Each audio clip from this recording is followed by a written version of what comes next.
자, 오늘은 부활주일입니다.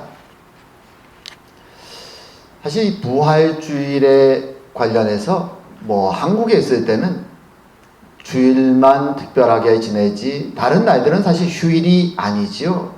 하지만 역시 기독교 국가인 이 캐나다에서는 대부분의 관공서가 금요일부터 성금요일부터 이스터 먼데이 월요일까지 아주 4일간 길게 휴일을 갖습니다. 말하자면 이 부활절이라는 날이 기독교인들에게 그만큼 중요하다라는 것을 보여주는 것이죠. 4일이나 휴일을 맞이합니다. 자, 이렇게 기독교 국가여서 4일이나 휴가를 갖는 이 이스터, 어떤 면에서 부활절의 절기에 캐나다 사람들은 무엇을 주로 먹고 뭘 할까요? 여러 가지 이벤트가 있습니다. 하지만 흔히 생각하는 게 이런 사진에 띄워지는 이런 것이죠. 이스터 바니가 등장하고 이스터 바니 초콜릿이나 캔디 이런 걸, 아니면 부활란, 그렇죠? 계란을 이스터 바니 바구니에 그런 것들을 가지고 다니면서 나누어주고 서로 선물하고 함께 먹는 그런 절기로 대부분의 사람들은 기억하죠. 그래서 해피 이스터라고 서로 이야기를 주고받습니다. 근데 흥미로운 것은 이렇게 기독교 국가에서 4일씩이나 휴가를 갖는 이 국가에서 기념하고 기뻐하는 이런 풍습들은 성경에는 전혀 언급되지 않는다는 것입니다. 이스터 바니, 토끼의 관습이나 또는 부활란, 계란을 색칠해서 먹거나 또는 초콜릿이나 캔디를 나누어 먹는 이런 풍습들은 성경 어디에도 언급이 없습니다. 초대교회에도 전혀 언급이 없습니다. 그리고 심지어 해피 이스터라고 외칠 때 쓰는 이 이스터라는 타이틀도 성경 어디에도, 초대교회 어디에도 사용된 적이 없습니다. 최근 들어서 의문을 가지고 학자들이 열심히 뒤져보니 이스터라는 이 타이틀은 이오스터라고 하는 오래된 아주 고대의, 말하자면 독일 지역에, 사실 독일하고 영국은 문화적으로 같은 계통입니다.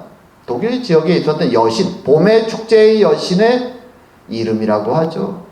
그리고 그 축제 때의 풍요와 다산의 상징이 토끼고, 음식을 먹고 계란이 또한 풍요와 다산의 상징이다 보니까 시기적으로 같은 봄이라서 이렇게 믹스됐다. 마치 우리가 크리스마스에 산타크로스의 어떤 이야기들을 하고 즐기는 것처럼 전혀 기독교와는 상관이 없는 이야기들이 기독교와 이렇게 섞여서 기독교 국가에서 즐기고 관습이 되어버렸다라고 이야기들을 합니다.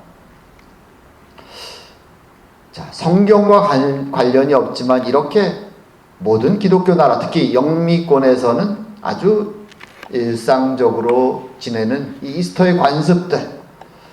자, 그럼 성경에서는 과연 이 이스터, 우리가 흔히 말하는 이 부활절의 절기의 의미를 뭐라고 말할까요? 오늘 본문에서 예수님은 뭐라고 말씀하실까요? 우리의 눈을 성경으로 바라보며 오늘 이야기를 한번 나눠보고자 합니다. 자, 오늘 본문 등장하는 장면은 부활의 날에 있었던, 그날 밤에 있었던 사건입니다. 자, 생각해 보십시오. 주님이 돌아가신 날이 금요일입니다. 달력으로 말하면 금요일. 자, 주님이 말하면 금요일이죠. 목요일 밤에 최후의 만찬을 하시고 금요일 날, 6월절 날 십자가에 돌아가셨습니다. 그리고 무교절이 시작되는 토요일 날 이제 무덤에 계셨고, 그 다음 날 일요일 날이죠. 일요일 날 안식 후 첫날, 안식일이 토요일이기 때문에 안식 후 첫날 일요일 날 부활하셨습니다. 말하자면 예수님이 죽으신 것이, 무덤에 묻히신 것이 불과 하루 이틀밖에 되지 않은 날에 지금 갑자기 막달라 마리아가 달려와서 예수님의 부활을 전하고, 베드로가 달려와서 부활하신 주님을 만났다고 말하고, 엠마오로 가던 두 제자가 늦은 밤에 문을 두드리고 달려와서 우리가 방금 주님을 만났다라고 외칩니다. 이게 현실감으로 나머지 제자들에게 와 닿을까요? 가장 존경하는 스승, 사랑했고 메시아라고 믿었고 기적의 사나이였던, 모든 말만 하면 죽은 자도 살리시는 그 예수님이 이제 이 세상을 바꾸시고 하나님의 나라를 세우실 거라고 굳게 믿었던 그 예수님이 갑자기 악한 로마의 군대에 체포되어 하룻밤 사이에 십자가에 달려 돌아가셨습니다. 그 죽음을 눈으로 목격했습니다. 이 큰 죽음의 슬픔 앞에서, 그리고 자신들도 붙잡혀 죽을 수도 있는 이 두려움 앞에서 제자들은 어찌할 바를 알지 못하고 있었습니다.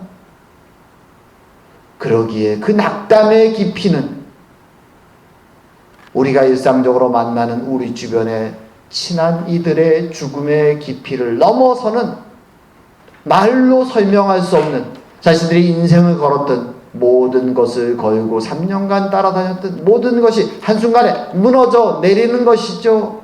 가장 존경하고 사랑했던, 또 한편으로는 자신들의 인생의 목표기도 했던 예수님이 돌아가셨습니다. 그 슬픔과 두려움과 낙담은 이루 말할 수 없죠. 아마도 정신적으로 말하면 큰 우울증에 빠질 정도로 도대체가 설명이 되지 않는 이 상황. 그런데 사람들이 나타나서 부활하신 예수님을 만났다고 말합니다. 믿어지지가 않습니다. 아마 저들도 너무 충격이 커서 저런 이상한 소리를 하는가 보다라고 생각했을 수 있습니다.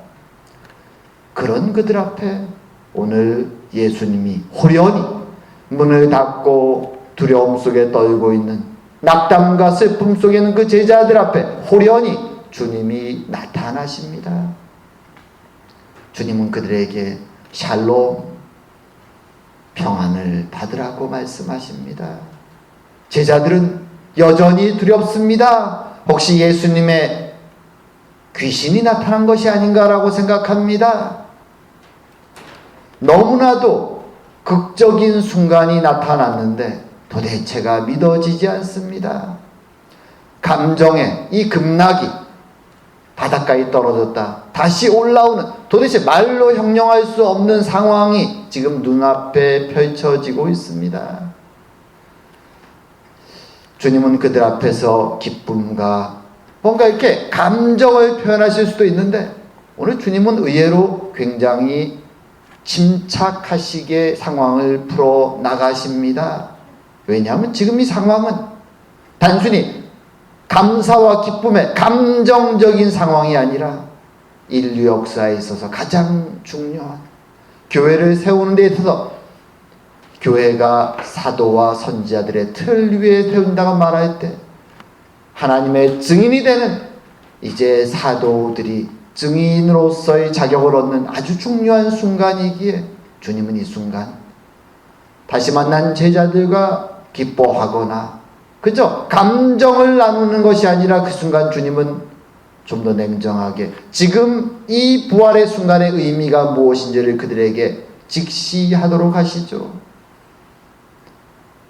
보기에도 섬뜩한 손과 발의 못자국을 주님은 제자들에게 보여주십니다. 옆구리에 창자국을 보여주십니다. 그럼에도 여전히 어쩔 줄을 모르는 제자들에게 주님은 앉으시며 먹을 것을 가져오라고 말씀하십니다. 음식을 드십니다.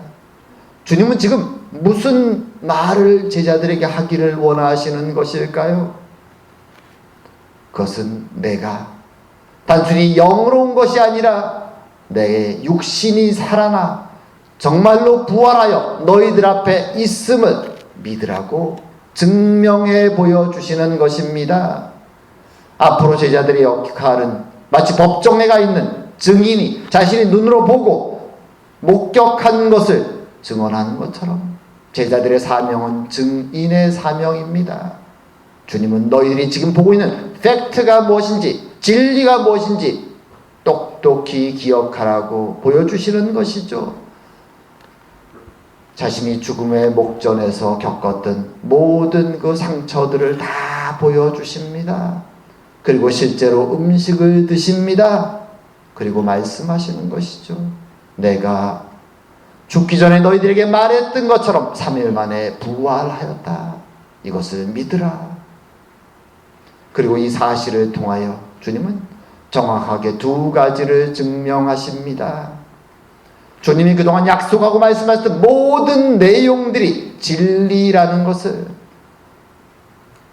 내가 진리요 생명이라고 말씀하셨던 그 주님의 말씀이, 모든 말씀이 1.1획도 틀림없이 진리라는 것을 제자들에게 증명하시는 것입니다. 자신의 죽으심과 살아나심을 통하여 그것을 증명하시는 것이죠. 그와 동시에 주님께서 바로 단순히 인간이 아니라 신적인 존재이며 하나님의 아들로 이 땅에 오셨음을, 결코 죽음이 이길 수 없는 자임을 보여주시는 것입니다. 이제 주님은 더 이상 제자들 앞에서 선생님이 아닙니다. 제자들이 이 순간 그것을 확인하고 주님을 향하여 주님, 나의 주님, 나의 하나님이라고 외치고 고백하게 되는 것입니다. 부인할 수 없는 증인으로서의 삶을 그들은 이제 살아가는 것이죠.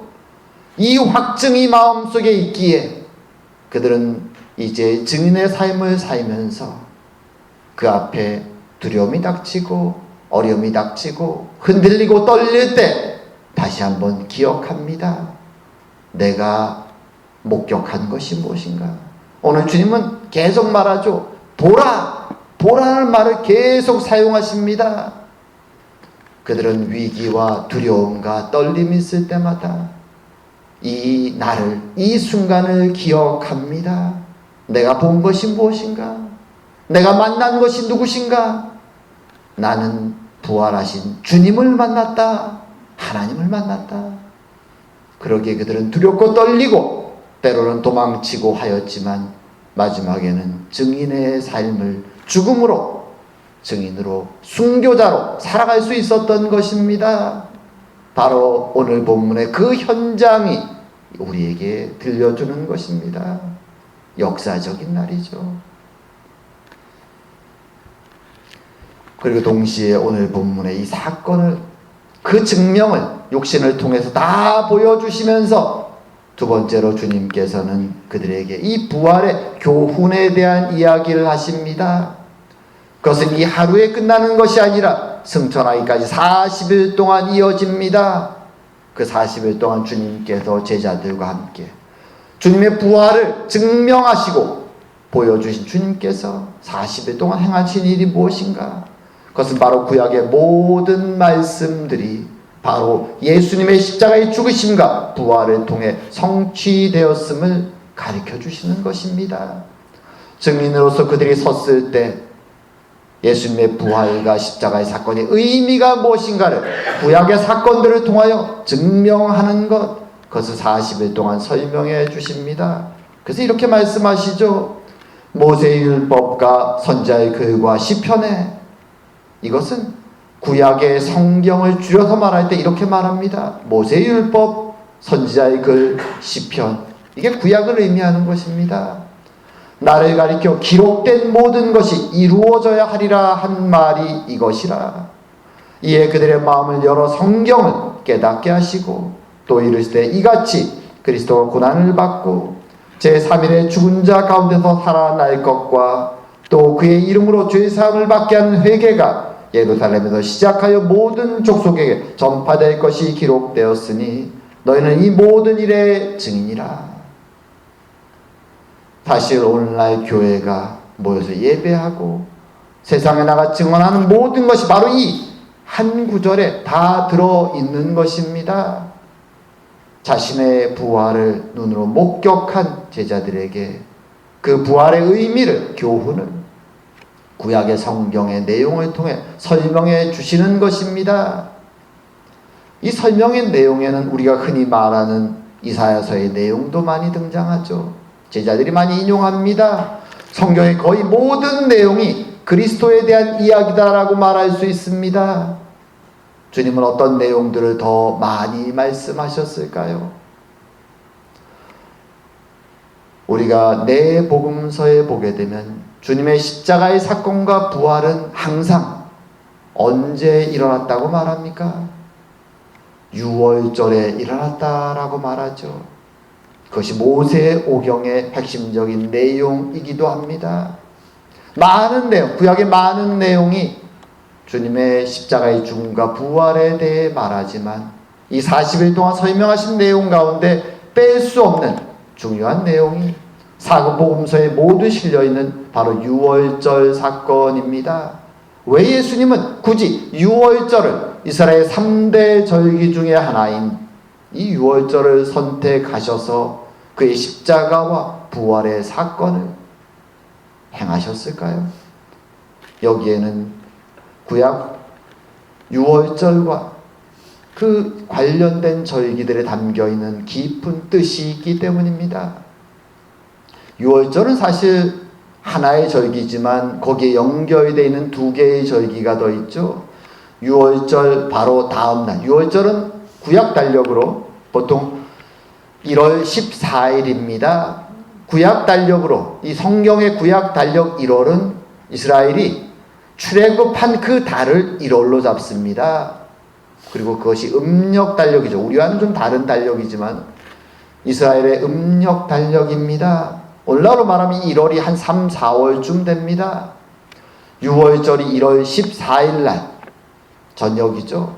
저녁 만찬을 하는 것이죠. 6월절 만찬. 그리고 6월절이 지나면 그 다음날 15일부터 보통 6월절에 포함된 절기죠. 무교절이라고 말합니다. 누룩을 넣지 않는 빵을 먹는 절기가 일주일간 이어집니다. 무교절은 하루가 아니라 일주일이죠. 15일부터 시작해서 21일까지 이어집니다. 그리고 이 일주일 가운데 안식일이 이제 찾아옵니다. 예수님이 돌아가신 그 해에는 안식일이 흥미롭게도 바로 15일 무교절 첫날이 안식일이었습니다. 하지만 이 날은 매년 틀려지죠. 그리고 그 안식일이 찾아온 바로 다음 날 무슨 절기라고 부르는가 하면 초실절이라고 그 사람들은 부릅니다. 이 세 타이틀이 6월절 안에 함께 포함되어 있습니다. 이스라엘에는. 흥미로운 것은 우리는 사실 영어권에서는 이 부활절, 말하자면 6월절과 무교절이 시작되고 안식 후 첫날 초실절 시작되었던 예수님의 시기로 말한다면 초실절이 16일에 왔습니다. 바로 다음 날이죠. 안식일 다음 날. 그리고 그날이 우리로 말하면 부활절입니다. 자, 근데 흥미로운 것은 무엇인가 하면 오늘날 영어권에서는 보통 6월절 그러면 패스오버 이렇게 얘기합니다. 6월절 패스오버 이렇게 얘기하는데 흥미로운 것은 다른 나라들을 가면 뭐 라틴어든 이탈리아든 프랑스어든 영어와 독일어를 제한 모든 이 서구 국가들을 찾아가 보면 6월절과 부활절의 타이틀이 똑같습니다. 6월절과 히브리어 페사흐 이렇게 얘기하는데 그 단어를 따와서 헬라어 시제에는 파스카라고 불렀습니다. 그리고 예수님이 부활하신 이후로 헬라어 파스카는 두 가지 의미죠. 유대인들의 6월절과 기독교인들의 부활절을 다 파스카라고 불렀습니다. 그리고 라틴어에서도 라틴어는 로마의 문자죠. 파스카라고 불렀습니다. 그 이후로 라틴 계열의 모든 나라 북유럽에서도 심지어 다 동일한 단어로 6월절과 부활절을 부릅니다. 왜 그럴까요? 왜냐하면 구약의 6월절의 의미 안에 부활절과 십자가의 의미가 담겨 있기 때문입니다. 초대교회 전통이죠. 초대교회 때부터 사람들은 유월절과 부활절의 의미를 동일시하면서 같은 타이틀로 불렀던 것입니다. 어떤 의미가 있습니까? 유월절이 어떤 의미입니까? 유월절은 애굽에서 마지막 10번째 재앙의 날 밤에 일어난 일입니다. 유월절, 그렇죠? 10번째 재앙이 어떤 것입니까? 애굽의 장자들을 하나님이 심판하여 다 죽이는 날이죠. 그날 밤에 유대인들은 다 모여서 가족들이 집 밖에 나가지 않았습니다. 유월절 어린 양을 잡았습니다. 그리고 그 어린 양의 고기를 다 가족들이 나누어 먹었죠. 그리고 그 잡은 어린 양의 피를 문설주와 기둥에 다 발라놨습니다. 벌겋게.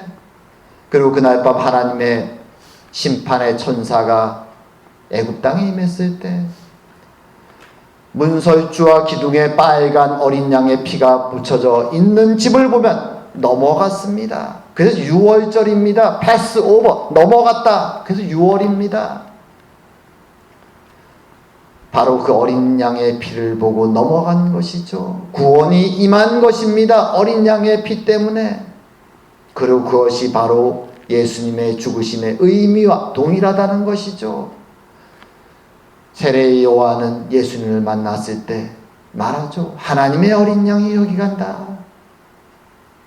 주님은 이 땅에 6월절에 어린 양이 되시기 위하여 오신 것이죠. 그의 백성을 구하기 위해서 대신 죽으시기 위하여 오신 것입니다. 제자들과 함께 최후의 만찬을 하셨고 그것을 기념하라고 말씀하셨죠. 그래서 6월절 대신 우리는 예월절 만찬이 아니라 성만찬을 이제 갖게 되는 것입니다. 죽음의 어린 양이 되신 주님, 나의 죄를 위해 대신 죽으신 그분, 그것을 기념하면서 우리는 6월절이 아니라 성만찬을 갖는 것이죠. 동일한 의미입니다. 그리고 이어지는 6월절 다음 날, 사실 6월절 만찬은 목요일 밤에 이루어졌죠. 왜냐하면 이스라엘 사람들에게 하루는 해가 떨어진 저녁부터 그 다음날 해가 떨어질 때까지이기 때문에 정확한 6월절은 목요일날 저녁부터 금요일날 저녁 시작할 때까지죠. 예수님은 그날 6월절 저녁을 목요일 밤에 하셨고 금요일에 돌아가셨던 것입니다. 그리고 토요일날 안식일날 무덤에 안식하셨습니다. 이 무교절이 일주일 동안 진행이 되는데 무교절은 어떤 날입니까? 누룩을 넣지 않는 빵을 먹는 것입니다. 1차적으로는 누룩을 넣으면 빨리 발효되어 빵이 상하기 때문에 이스라엘이 출애굽할 때 누룩을 넣지 않는 빵을 가지고 반죽을 가지고 출애굽의 길을 떠났음을 기념하는 것입니다. 하지만 동시에 누룩은 썩게 하는 것이죠. 영적으로 보면 그것은 죄를 상징합니다. 누룩이 없는 빵을 먹는다는 것은 내가 하나님의 은혜로 구원받아서 이제는 죄 없는 자가 되었음을 고백하는 하나의 기간인 것이죠. 하나님 앞에서 내가 거룩해졌기에 거룩을 기념하는 절기가 이 무교절입니다. 그리고 그날 이 무교절이 시작한 안식일날 토요일이 지나고 그 다음날 안식 후 첫날, 그날이 초실절입니다. 곡식을 바치는 것이죠. 첫 곡식의 열매를 하나님께 바치는 것입니다. 실제로 이것은 광야 40년이 끝나고 가나안 땅에 들어와 첫 번째로 농사를 지었을 때 처음 시작합니다. 구원받은 자들이, 하나님의 은혜로 구원받아 약속의 땅에 들어온 자들이 그 첫 열매를 바치는 날이죠. 그리고 사실 이 첫 열매를 바친다는 것은 이제 이때부터 결실의 계절이 시작됩니다. 초실절부터 7주간, 77에 49죠. 7주간 보리와 밀 결실이 끝나면 찾아오는 절기가 오순절입니다. 하나님의 은혜로 결실을 다 마쳤음을 감사하는 날이 오순절이 찾아옵니다. 그래서 이 초실절은 하나님의 은혜로 구원받은 우리가 첫 번째 결실을 시작합니다. 이제 앞으로도 남은 7주 동안 주님의 은혜로 우리가 큰 결실을, 계속 열매를 거둬 드릴 것입니다 라고 하나님께 감사하는 절기입니다. 그리고 사도 바울은 바로 부활장에서 그렇게 말하죠. 고린도전서 15장이죠. 그러나 이제 그리스도께서 죽은 자 가운데 다시 살아나서 잠자는 자들의 첫 열매가 되셨도다. 바로 부활절이 초실절이었고 바로 그날 주님은 첫 열매가 되신 것입니다. 다시 살아남을 하나님 앞에 보여주시는 것이죠. 그리고 말하는 것입니다. 이제 첫 열매가 되었기에 나를 따라 믿는 자들은 모두 부활의 열매로 하나님 앞에 거둬들여질 것이다. 이것을 믿으라고 말씀해 주시는 것이죠. 참으로 이것이 성경이 우리에게 약속하는 내용이었고, 그리고 주님이 십자가의 은혜와 부활을 통해 성취하신 내용입니다. 성경은 그렇게 말하죠. 하나님은 구약 속에 약속들을 주셨고 예수님은 신약에서 그것을 성취하셨다. 이제 증인된 제자들은 이 사실을 마음에 품고 나아가서 복음을 외치는 것입니다. 우리 하나님이 약속하신 그 모든 내용을 하나님의 아들이신 메시아이신 예수님이 이 땅에 오셔서 다 십자가와 부활을 통하여 성취하셨다. 그러기에 그들은 두렵고 떨리고 어려움이 닥칠지라도 그 순간은 흔들릴지라도 무너지지 아니하고 증인으로서 그 길을 끝까지 그 사명을 완수할 수 있었던 것입니다. 그들은 증인으로서 목격했고 그리고 증인으로서 배웠습니다. 그 진리를 마음에 품고 그들은 땅끝까지 이르러 증인의 삶을 그리고 순교자의 삶을 살다 주님께로 영광되게 돌아갔던 것입니다. 그리고 첫 열매 되신 그 주님의 부활을 따라 부활의 날을 기다리고 있는 것입니다. 그것이 우리 오늘 이 자리에 우리에게 임한 은혜인 것입니다. 그렇게 이 부활의 날을 바라볼 때 우리는 어떤 생각을 갖게 됩니까? 주님께서 그 옛날 부활의 날 살아나셔서 제자들에게 내가 부활했음을 증명하셨음을 우리는 믿어야 되는 것입니다. 그분이 단순히 영으로 살아나신 것이 아니라 육신으로 살아나셔서 그분이 말씀하신 모든 진리를 확인하셨고 그분이 하나님 되심을 증명하셨음을 우리는 믿는 것입니다. 그리고 길이요 진리요 생명 되신 하나님의 모든 약속과 예언의 말씀을 성취하신 그 주님의 진리를 믿고 붙잡고 우리도 이제는 따라서 부활의 증인으로 하루하루 살아가게 되는 것입니다.